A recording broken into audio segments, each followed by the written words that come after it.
السلام علیکم ورحمۃ اللہ وبرکاتہ۔ سیدنا محمد عربی صلی اللہ علیہ وسلم کو خطاب کر کے رب العالمین کیا فرماتے ہیں؟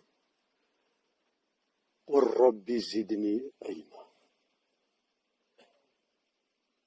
کہیے فرمائیے اے محمد صلی اللہ علیہ وسلم، رب میرے رب، زدنی علما، میرے علم میں اضافہ فرما، برکت فرما۔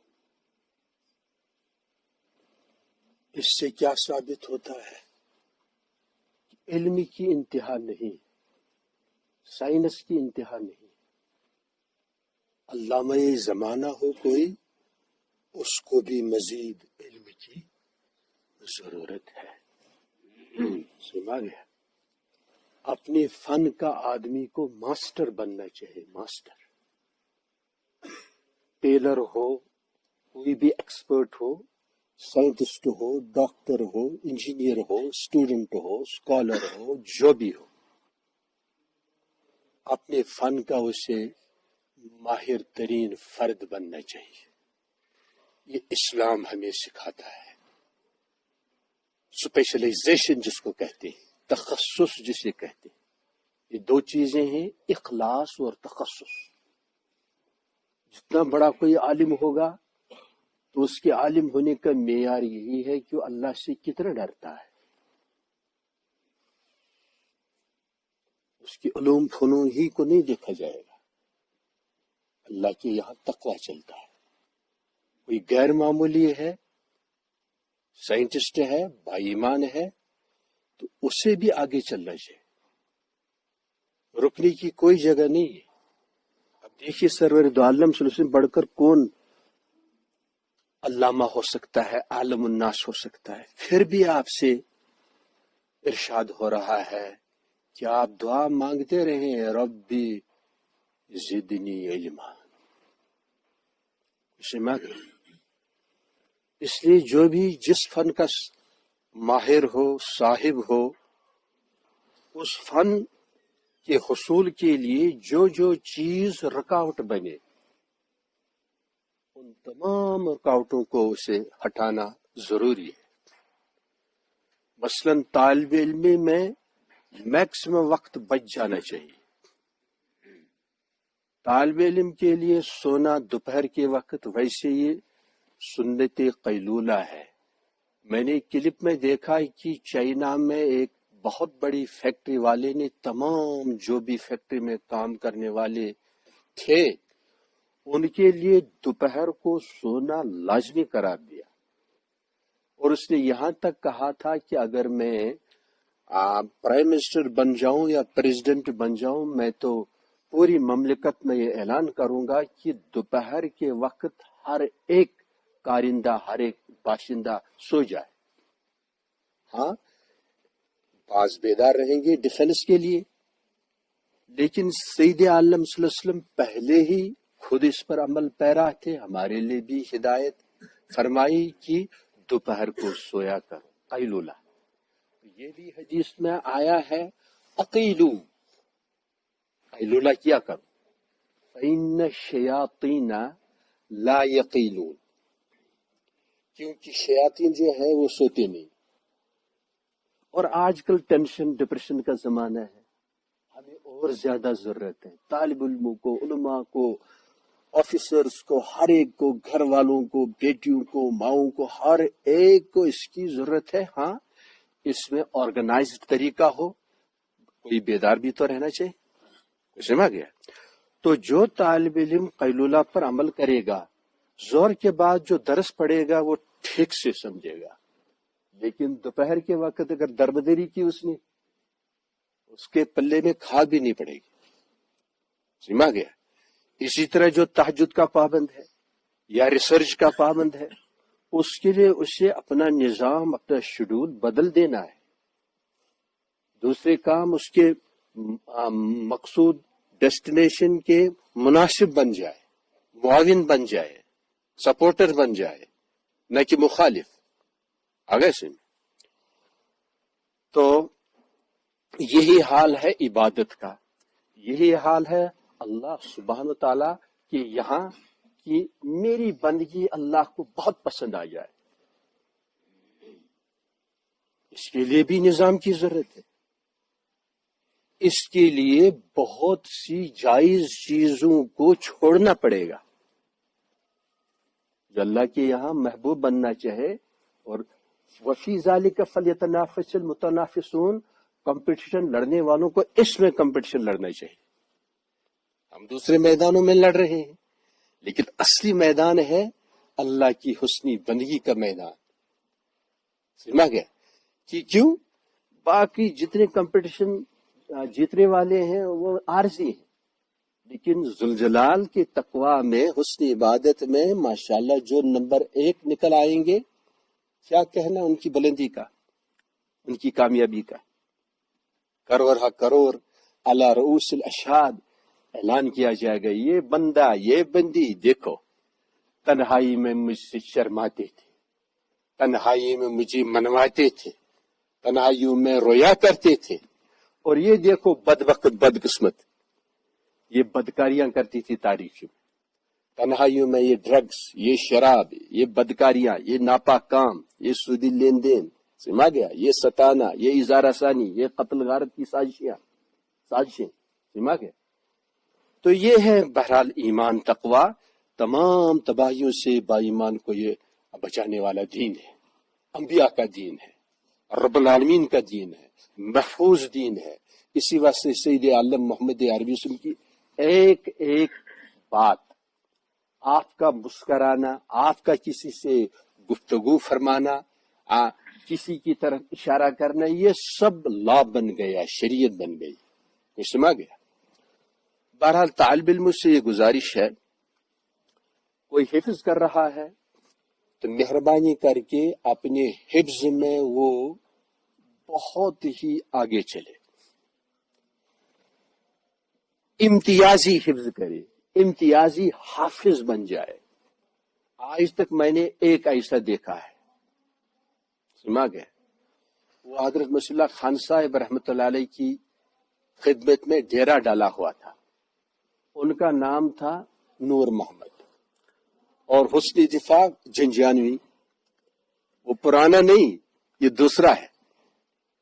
تو حضرت جی ان سے کہہ دیتے یعنی اردو میں اشارہ کرتے کسی آیت کی جانب، فوراً وہ آیت پڑھ دیتا اور ترجمہ بھی کر دیتا. اس کو کہتے ہیں حافظ. معمولی اردو میں اشارہ کرتے، ادھر سے حافظ جی آیت تلاوت کر کے دکھائے، اس کو کہتے ہیں حافظ. ورنہ عام طور پر کیا ہوتے ہیں رمضانی حافظ.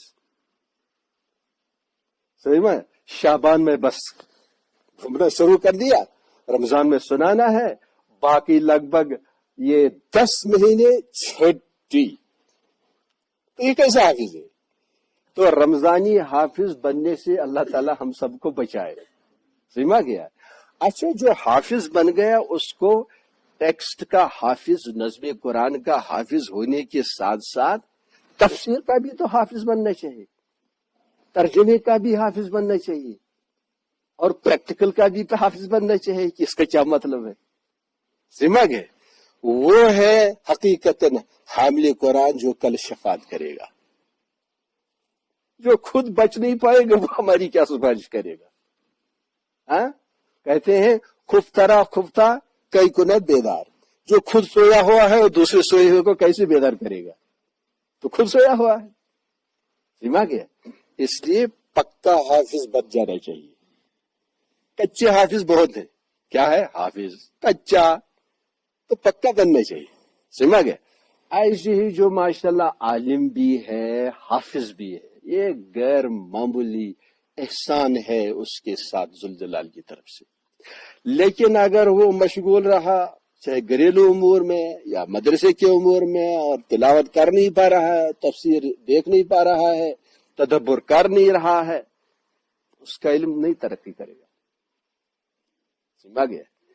تو ایسا نظام الاوقات بننا چاہیے اداروں کی طرف سے بھی اور ذاتی طور بھی، کہ مزید ریسرچ کا موقع مل جائے. اصل کوئی درس حدیث دے رہا ہے، درس تفسیر دے رہا ہے، تو اس کے لیے ٹائم الاٹ کیا جانا چاہیے کہ آپ ان تفاسیر یا لائبریری میں تشریف رکھیں 1 گھنٹہ 2 گھنٹہ، تاکہ کئی قسم کی تفاسیر کا مطالعہ کر کے آپ درس تفسیر دے سکیں، درس حدیث دے سکیں۔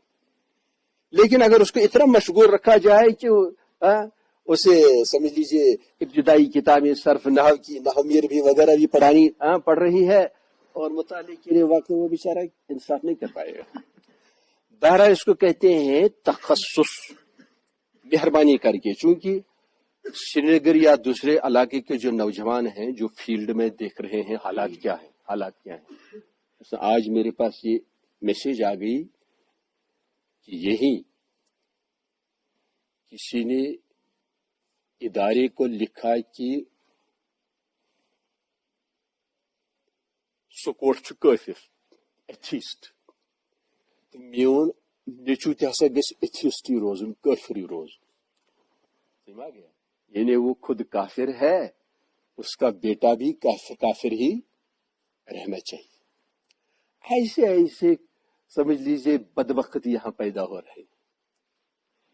اور اس نے اور میسج میں کیا کہا تھا کہ یونیورسٹی میں آج جدید فلسفی پڑھائی جا رہی ہے، اور جو نئی نسل نیو جنریشن ادھر فلسفی میں داخلہ لے لیتے ہیں تو اکثر ان طلباء کے اندر شکوک و شبہات آ جاتے ہیں، ڈاؤٹس آ جاتے ہیں اس کی خباثت کی وجہ سے، حالانکہ وہ ریجیکٹ کرنے کے لائق ہے، لیکن چونکہ دراصل پوری دنیا پر اس کو انہیں گلوبلی کہتے ہیں ابھی تسلط ہے شیطانوں کا تسلط تعلیم پر، سمجھ گیا؟ اس واسطے ان کو انفیکشن ہو جاتا ہے۔ اس انفیکشن کے لیے اچھے علماء، اچھے حفاظ کی ضرورت ہے جو قدیم جدید فلسفی پر نظر رکھتے ہوں، سمجھ گئے؟ اب خود دیکھیے کیا محنت ہو رہی ہے، طالب علم بھی آج زیادہ محنت نہیں کر پاتے ہیں، اور نہ کرنے کی وجہ یہ بھی ہے کہ وہ شیطانی ایجنٹ ان کی جیب میں پڑا رہتا ہے۔ شیطانی ایجنٹ آپ جانتے ہی ہیں، سمجھ گئے؟ وہی موبائل ہے، سمجھ گئے؟ دوستانہ ہے، اندر باہر جو یہ ناپاک تعلقات ہیں اس سے ستیہ ناش ہو گیا۔ دیکھ لیجئے مارکیٹ میں جو ڈیلر ہوتا ہے نا، وہ مینوفیکچرر سے کہتا ہے کہ دیکھو ایسی کموڈٹی دے دو، ایسے گڈز دے دو، ایسی چیزیں دے دو جو مارکیٹ میں چلے، سمجھ گئے؟ ایسے ہی آج ڈیمانڈ جو ہے وہ غیر معمولی عالم جو ماشاءاللہ علوم اسلامیہ کے علاوہ کچھ تھوڑا بہت انگریزی بھی جان رہا ہو، فلسفی کا بھی علم رکھتا ہو، جدید سائنسی معلومات بھی رکھتا ہو، سمجھ گیا؟ تو فیلڈ مارکیٹ ایسو کی تقاضا کر رہا ہے۔ مہربانی کر کے اس کے لیے ہمیں تیار رہنا چاہیے، اساتذہ کو، علماء کو، حفاظ کو تیار رہنا چاہیے۔ اس لیے آپ مہربانی کر کے اپنے وقت جو ہے نا کا ایک دقیقہ، ایک منٹ اس کی حفاظت کریں۔ جب کچھ بھی آپ کو سمجھ لیجیے کام نہ ہو، ہمارے حضرت مصلح خان صاحب فرماتے چلو آرام کر، چلو آج آرام کرنے کا بھی موقع نہیں مل رہا، ایسا ٹینشن ہے، بازوں کا ایسا کاروبار ہے کہ کھڑے ہو کر چائے پی رہے ہیں، سوٹڈ بوٹڈ اور لوٹڈ، سمجھ گیا؟ کیا کر رہے ہیں؟ کیوں بیٹھ تو لو، بیٹھنے کی بھی فرصت نہیں، اسے نقد سزا مل رہی ہے دنیا میں، ایسا معاشرہ بنا ہوا ہے۔ اس لیے مہربانی کر کے آرام سے اس دین کو سیکھو، عظمت کے ساتھ، ادب کے ساتھ۔ واللہ اس سے بڑھ کر کوئی علم نہیں، یہ انبیاء کا علم ہے، یہ رب العالمین کا علم ہے، یہ ابدی زندگی کا علم ہے۔ سائنس ٹیکنالوجی صرف کنفائنڈ ٹو دس ورلڈ، اسی دنیا کے ساتھ محدود، آگے کوئی تعلق نہیں۔ اللہ پاک آپ کو بھی مجھے بھی بہتر سے بہتر مومن بنائے۔